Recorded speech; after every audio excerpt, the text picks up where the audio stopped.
patëm një takim me të vërtet të frytshëm, ku diskutuam për mundësitë e bashkëpunimit me Shtetet e Bashkuara të Amerikës në shumë fusha, por edhe që ndërlidhet edhe me një vendim shumë të rëndësishëm që morëm sot në mbledhjen e Qeverisë së Republikës së Kosovës, atë të miratimit të nismës për marrëveshjen kornizë në fushën e mbrojtjes mes Shteteve të Bashkuara të Amerikës dhe Republikës së Kosovës. Për përmbajtjen e kësaj marrëveshje jemi dakorduar gjatë vizitës sime që kam pasur në Shtetet e Bashkuara të Amerikës, më saktësisht në Departamentin e Mbrojtjes në janar të këtij viti, ku kemi diskutuar dhe jemi dakorduar pra për përmbajtjen e marrëveshjes, marrëveshje të rëndësishme dhe e dyta e tillë në Republikën e Kosovës pas asaj që nënshkruam me Republikën e Turqisë vitin e kaluar. Kjo marrëveshje parasheh bashkëpunim, thellim të bashkëpunimit, zgjerim të bashkëpunimit dhe fuqizim të bashkëpunimit në fushën e mbrojtjes me Shtetet e Bashkuara të Amerikës në shumë fusha të mbrojtjes, disa prej cilave duke kemi bërë më herët, siç është bashkëpunimi pikërisht në industrinë e mbrojtjes, një fushë në cilën ne po punojmë në vazhdimsi edhe me partnerë tjerë. Pra janë 5 pika kryesore për cilat jemi dakorduar që të thellojmë dhe bashkëpunojmë bashkë me Shtetet e Bashkuara të Amerikës, planifikimi i mbrojtjes dhe qeverisja e mbrojtjes. Pra Shtetet e Bashkuara të Amerikës do të mbështesin Ministrinë e Mbrojtjes për një planifikim profesional, për një planifikim të mirëfillt të mbrojtjes, si dhe të qeverisjes së mbrojtjes me synim rritjen e mbikëqyrjes civile. Do të jetë menaxhimi i resurseve humane dhe me menaxhimi i resurseve të mbrojtjes, gjithashtu do të jenë fusha ku do të bashkëpunojmë bashkë me Shtetet e Bashkuara të Amerikës, ndërtimi i kapaciteteve strategjike ushtarake. SBA-t do të mbështesin Republikën e Kosovës në ndërtimin e kapaciteteve strategjike ushtarake, duke përfshirë edhe mbrojtjen ajrore, kapacitetet ajrore edhe fusha tjera për cilat ne jemi duke punuar për të ndërtuar në fazën e tretë të tranzicionit. Pra SBA-t do të sjellin ekipe të cilat do të bëjnë vlerësimin, por do të mbështesin Ministrinë e Mbrojtjes në prokurimin e sistemeve të armatimit të nivelit strategjik, siç janë mbrojtja ajrore, por edhe mbështetja ajrore. Gjithashtu, kjo marrëveshje parasheh edhe bashkëpunimin me qëllim angazhimin regional dhe angazhimin ndërkombëtar, më saktësisht ne bashkë me Shtetet e Bashkuara të Amerikës do të ndërtojmë plane dhe do të kemi mbështetjen e tyre për antarësimin e Republikës së Kosovës në NATO. Pra SBA-t janë zotuar përmes kësaj marrëveshje që do të mbështesin në aspektin teknik, procedural, edhe në aspekte tjera Republikën e Kosovës drejt antarësimit në NATO, po gjithashtu edhe në iniciativat regionale. Përveç gjithë këtyre që i theksova, kjo marrëveshje parasheh edhe një element shumë të rëndësishëm, atë të mbështetjes që do të kemi në aspektin e implementimit të një prej elementeve kyç të mbrojtjes gjithëpërfshirëse, atë të qëndrueshmërisë strategjike. Pra përveç mbështetjes që do t'i japin SBA-t ndërtimit të kapaciteteve tona ushtarake, mbrojtjes ajrore, këmbësërisë, artillerisë edhe gjithë elementeve ushtarak, do të ndihmojnë vendin tonë që të ndërtojë një qëndrueshmëri kolektive edhe jashtë ushtrisë, pra përmes organizimit të qytetarëve dhe përmes organizimit të strukturave tjera shtetërore. Pra është në përputhje me mbrojtjen gjithëpërfshirëse si koncept, cilën e kemi miratuar në qeveri vitin e kaluar. Ne vlerësojmë lartë gatishmërinë e SBA-ve për të vazhduar më tej në implementimin, pra në procedurat e mëtejshme për konkludimin e kësaj marrëveshje të rëndësishme për vendin tonë. Ne po vazhdojmë të ndërtojmë kapacitetet ushtarake të Forcës së Sigurisë Kosovës, po vazhdojmë të ndërtojmë sistemin tonë të mbrojtjes së gjithëmbashëm në Republikën e Kosovës dhe po vazhdojmë që të kontribuojmë gjithashtu edhe për paqen dhe sigurinë kudo në botë bashkë me partnerët tonë, në veçanti Shtetet e Bashkuara të Amerikës, Mbretërinë e Bashkuar, Republikën e Turqisë, por edhe vendet e tjera. Dhe njëkohësisht po vazhdojmë që ka qenë më aktuale këto ditë edhe zhvillimin e industrisë së mbrojtjes me hapa më të përshpejtuar me qëllim që vendi ynë që të ketë vetë qëndrueshmëri në aspektin e kapaciteteve të mbrojtjes. Gjithashtu, gjatë javës së ardhshme do të kemi një ngjarje të veçantë edhe të rëndësisë së madhe që do të realizohet pra në Republikën e Shqipërisë. Do të kemi një iniciativë regionale, e cila do të formohet pikërisht javën e ardhshme dhe do të bëhen të ditura detajet në ditët në vazhdim. Është një prej iniciativave për të cilat është punuar pothuajse një vit bashkë me Republikën e Kroacisë dhe Republikën e Shqipërisë dhe shënon një iniciativë të tillë të parë në rajonin e Ballkanit Perëndimor. Kisha përfunduar tani këtë pjesën për mbrojtjen për t'ia kaluar fjalën ministrit Elbert. Po mes tjerash, po marrëveshja adreson gjithashtu çështjen e kapaciteteve ajrore, për ndërtimit të flotës helikopterëve, që është një kapacitet që është planifikuar të ngritet në Forcën e Sigurisë Kosovës. Gjithashtu për këtë çështje kemi pasur takime të rëndësishme gjatë vizitës që kemi pasur së bashku me komandantin e FSK-s në Washington. Kemi qenë direkt në fabrikën për prodhimin e helikopterëve Black Hawk, ku kemi diskutuar edhe çështjet e detajuara rreth këtyre helikopterëve dhe mundësive procedurale për blerjen e tyre. Ne kemi mbështetjen e Shtetit të Bashkuara të Amerikës për blerjen pra të këtyre helikopterëve, siç kemi edhe mbështetjen për blerjen e shumë sistemeve tjera që do t'i kemi në Forcën e Sigurisë së Kosovës në kuadër të fazës së tretë të tranzicionit, që parasheh për ndërtimin e këtyre kapaciteteve dhe që nënkupton periudhën prej tani deri në vitin 2028. Gjithashtu edhe për Javelin, ne jemi duke ekzekutuar tashmë pagesat për sistemin kundër tank Javelin. Do të kemi në kohë në Forcën e Sigurisë Kosovës bazuar në planet për furnizim me to. Ne jemi duke bërë përpjekje që një sasi ta kemi qysh këtë vit, edhe pse kam theksuar edhe në intervista të ndryshme, ushtria e Kosovës nuk është që ka mungesë të kapaciteteve kundër tank, sepse kemi blerë edhe më herët dhe kemi vlerë sisteme të ngjajshme me Javelin dhe që janë po ashtu moderne dhe efikase. Por kjo marrëveshje parasheh edhe ndërtimin e shumë kapaciteteve tjera, thash do të jetë fokus gjithashtu që nga SBA do të mbështesemi për ndërtimin e kapaciteteve të mbrojtjes ajrore, që janë shumë të rëndësishme për aspektin e mbrojtjes së territorit. Jemi pjesë e koalicionit të arshëm qeveritar, edhe tashmë është shumë mirë e definuar ky partneritet i joni që fillon nga viti 2019 ku dhe kam qenë pjesë e grupit parlamentar lëvizjes vendosur, kështu që është gjithçka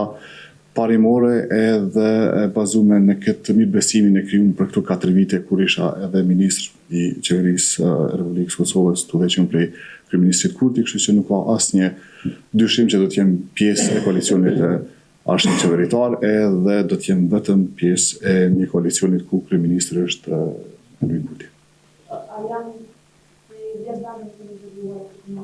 ena dhe të tjera dhe në ka dhe diskutime me ta nëse dhe të ka një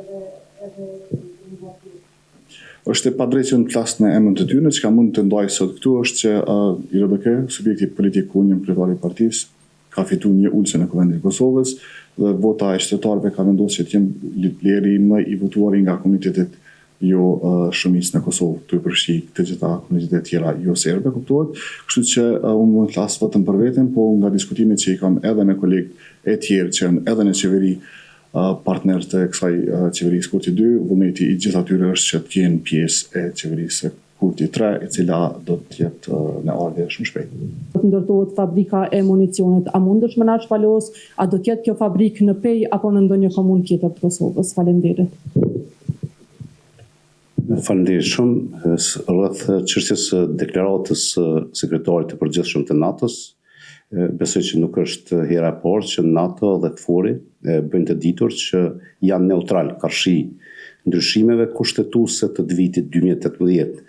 në raport me mandatin e Forcës së Sigurisë së Kosovës, pra KFOR një Forcën e Sigurisë së Kosovës sipas mandatit, pra sipas ligjeve që kanë qenë para vitit 2018, në dhjetor të vitit 2018, Kuvendi i Kosovës ka votuar për ndryshimin e këtyre ligjeve, duke i dhënë mandat ushtarak Forcës së Sigurisë së Kosovës, dhe ky mandat është pranuar pothuajse nga të gjitha vendet e NATO-s në aspektin bilateral, pra ne po ndërtojmë sot kapacitetet ushtarake të Forcës së Sigurisë së Kosovës, pikërisht duke ju referuar raporteve bilaterale që kemi me Shtetet e Bashkuara të Amerikës, me Britaninë e Madhe, me Turqinë, me Gjermaninë, me Italinë, por edhe me vendet të tjera të NATO-s që njohin ndryshimet po mendoj ligjore që i kanë dhënë mandat ushtarak Forcës së Sigurisë së Kosovës. Pra ky është një deklarim që vazhdon të jetë i tillë dhe dihet që mandati i kaluar i Forcës së Sigurisë së Kosovës ka qenë një forcë e armatosur lehtë me qëllim të realizimit të operacioneve të mbrojtjes civile, kurse prej vitit 2018 janë 3 detyra kyçe për cilat autorizohet Forca e Sigurisë së Kosovës, është mbrojtja e territorit, është mbështetja ushtarake për autoritetet civile që ndërlidhet me misionin e kaluar dhe është pjesëmarrja në operacione paqërrujtëse apo të mbështetjes së paqes. Ne kjo nuk na ka penguar që të zhvillojmë kapacitetet ushtarake të vendit tonë. Ne do të vazhdojmë që të diskutojmë me partnerët tonë në NATO që edhe NATO si institucion në të ardhmen e afërt të njohë mandatin e ri të Forcës së Sigurisë së Kosovës. Çka është për të theksuar këtu është edhe fakti që në kuadër të Ministrisë së Mbrojtjes dhe Forcës së Sigurisë së Kosovës, NATO ka një mision të veçantë që kryen përmes një ekipi që quhet ekipi ndërlidhës dhe këshillues i NATO-s dhe që po mbështet në gjitha fusha tjera përpos kësaj pjesës së mbrojtjes së territorit, ndërtimin e kapaciteteve të Forcës së Sigurisë së Kosovës, si dhe planifikimin e Ministrisë së Mbrojtjes për të lehtësuar rrugën e Republikës së Kosovës drejt antarësimit në NATO. Kurse sa i përket çështjes së trupave amerikane në Kosovë, ne po vazhdojmë të kemi konfirmim që ushtria amerikane do të jetë prezent në kuadër të KFOR-it. Përveç prezencës ushtarake amerikane në kuadër të KFOR-it, ne jemi të interesuar dhe po vazhdojmë që të diskutojmë pikërisht me SBA-t për prezencë ushtarake amerikane dhe jashtë mandatit të KFOR-it, pra në aspektin bilateral, duke qenë pjesë e aktiviteteve të përbashkëta me Forcën e Sigurisë së Kosovës në Republikën e Kosovës. Pra në 2 drejtime jemi duke diskutuar prezencën ushtarake amerikane. Një që ndërlidhet me vendimarrjen e vetë tyre për të vazhduar tjetë pjesë e KFOR-it, dhe e dyta përmes bashkëpunimit që kemi në aspektin bilateral, duke edhe në mundësi vetës, por edhe SBA-ve që të kemi prezencë në Republikën e Kosovës si në aspektin e trajnimit, por edhe ashtu shfrytëzimit të hapësirave tona për qëllime të përbashkëta strategjike. Dhe dihet që tashmë kemi dëshmuar që ne jemi shtet i aftë, një qeveri i aftë, kemi institucione të afta për të pritur edhe ushtrime të mëdha ndërkombëtare, siç ishin ushtrimet Defender Europe, dhe këtë vit gjithashtu, përveç që do të jemi vend pres prap, përveç që do të marrim pjesë me trupat tona në kuadër të këtij ushtrimi, ne do të kemi në Kosovë një komandë të lartë të Shteteve të Bashkuara të Amerikës që do të drejtojnë nga këtu gjitha trajnimet që do të ndodhin në regionin e Ballkanit Perëndimor. Kurse pyetja për fabrikën e municionit, ne po vazhdojmë që të vlerësojmë pozicionimin e kësaj fabrike. Normalisht që për ne është shumë e rëndësishme që të ndërtohet në një vend të sigurt, jashtë rrezës së veprimit të rrezikut që mund të vijë për këtë fabrikë, dhe më mundshme është që do të ndërtohet në pjesën perëndimore të vendit tonë. Sa i përket respektimit të zotimit të vitit 2013, sepse shpesh është keq interpretuar edhe një letër që kam dërguar pikërisht për komandantën e KFOR-it, asnjëherë nuk kam bërë rizotim dhe Ministri i Mbrojtjes nuk bën rizotim të një letre e cila është bërë si zotim nga një kryeministër për sekretarin e përgjithshëm të NATO-s. Ne kemi vazhduar që të theksojmë gjithmonë që do të respektojmë zotimin e vitit 2013, pavarësisht që ne nuk pajtohemi asesi me kufizimet që ka për veprim Forca e Sigurisë së Kosovës në veri të vendit pa koordinim paraprak me KFOR-in, mirë po do të vazhdojmë të respektojmë këtë zotim duke koordinuar gjithmonë paraprakisht me KFOR-in para se të dërgojmë trupa eventualisht në pjesën veriore, pra më saktësisht në 4 komunat veriore të vendit tonë. Normalisht që ne në vazhdimsi ofrojmë kapacitetet tona që t'jenë në mbështetje të KFOR dhe të gjitha institucioneve të sigurisë aty ku shihet e nevojshme që t'i kemi, edhe vazhdojmë të diskutojmë që Forca e Sigurisë Kosovës të jetë pjesë e përpjekjeve të KFOR-it për paqe dhe stabilitet në Republikën e Kosovës. Pyetja dytë. Ne nuk kemi kërkuar në këto takime që lejohet në kuptimin pa miratim paraprak të zhvendosur të FSK-ja në veri të vendit, mirë po kemi diskutuar që ne e kemi në dispozicion Forcën e Sigurisë Kosovës kudo që ka nevojë KFOR-i për rritje të aspektit të stabilitetit të sigurisë. Ne do të bëjmë në vazhdimsi përpjekje që të parafrojmë Republikën e Kosovës me NATO-n. Ministria e Mbrojtjes dhe Forca e Sigurisë Kosovës po zhvillohet dhe po ndërtohet sipas standardeve të NATO-s. Gjitha planifikimet ne i bëjmë sipas standardeve të NATO-s, por edhe gjithë shkollimi, edukimi dhe pajisjet që Forca e Sigurisë Kosovës ka në dispozicion janë të standardeve të NATO-s, pra në aspektin e zhvillimit të kapaciteteve mbrojtëse, ne i kemi zhvilluar dhe jemi në hap për të qenë sot pjesë e NATO-s, mirë po normalisht për pranimin e Kosovës në NATO kërkohet një dakordancë politike të gjitha vendeve të NATO-s dhe jam i bindur që në mandatin e ardhshëm të qeverisë Kurti ne do të bëjmë përpjekje për parafrim të vendit tonë në NATO, duke bindur edhe këto vendet mosnjohëse që të mos hezitojnë për pranimin e Republikës së Kosovës në NATO. Përndryshe ne po vazhdojmë që të kontribuojmë bashkë me NATO-n në shumë misione, duke përfshirë edhe mbështetjen e Ukrainës. Faleminderit shumë për pyetjen. Unë nuk besoj që çështja e kushtëzimit të ndërsjellët është çështja e duhur për partneritet dhe bashkëpunim. Ne kemi pas një bashkëpunim të shkëlqyeshëm me kryeministrin Kurti në këto 4 vjet. Duhet të ritheksoj që kjo qeveri është qeveria e parë e cila ka pas fokusin tek komunitetet dhe sidomos ato komunitetet që kanë qenë të harruara për shumë vite nga investimet publike. Kështu që çështja e kushtëzimeve nuk është çështje të cilën e preferojnë në politikë, edhe besoj që të gjithë komunitetet në Kosovë kanë përfituar më së shumti nga politikat e kësaj qeverisë dhe besoj fuqishëm që të gjithë kolegët e mi nga komunitetet pakicës në Kosovë, cilë kanë fituar një ulse në Kuvendin e Republikës së Kosovës, tashmë janë të bindun se politika e kushtëzimeve nuk funksionon edhe partneriteti zhvillohet në besimin e ndërsjellët dhe në këtë mandat e kemi vullosur kështu nga një partneritet i shkëlqyeshëm.